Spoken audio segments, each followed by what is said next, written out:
Your rising in life and your falling in life will be based on your response to things that come around you. Some time ago, I rebuked publicly and make references. This brother was one of the people that reacted and said all manner. Another time, I gave him suspension. He started managing the situation. You succeeded. Can we celebrate him? So the problem is not what he did. The problem is not my suspension. The problem now becomes his response. I saw change. And that's what every father is looking for. I saw remorsefulness. I saw humility. And he took challenge on the matter I confronted and did the right thing. The day Samuel came to the house of Saul, after the war at the city of Amalekite, Saul went to that battle and kidnapped Agag, collected rams and goats and all that, and came back. God expressed his anger on Samuel, and Samuel came to see Saul. When Samuel came to the house of Saul, came into the palace, Samuel came with judgment in one hand and came with mercy in one hand. The response of Saul will determine the one he will drop. And the Bible says that while Samuel was talking to Saul, he started arguing. It is the people. It was ram I brought. So there is no ram, there is no goat, there is no sheep in Israel. You have searched the whole Israel. We can't find any animal to do sacrifice. That one God said, don't touch Saul. While he was still arguing, Samuel dropped judgment. He said, your kingdom shall be departed.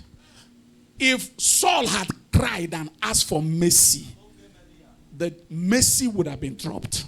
He mismanaged it. 109% of the problem you will have on this earth is your response to issues around you. The problem you are into now is based on how you responded to little matters. The one you're going to enter will be based on your response. Some of us will drag matter from China to South Korea. Even when things are spoiling, you are still dragging. Your ego will not allow you to accept the truth. The same thing happened in the time of David. David killed Uriah, slept with Bathsheba, murdered Uriah through Joab, the captain of the armies of Israel. The Bible says that God came to Nathan the prophet, an old prophet, and said to him that David has committed a crime. David, his generation will be closed. Express anger, and Nathan came to palace. While Nathan entered the palace of David, one hand was judgment. One hand was mercy. The response of David will determine the one that will be dropped.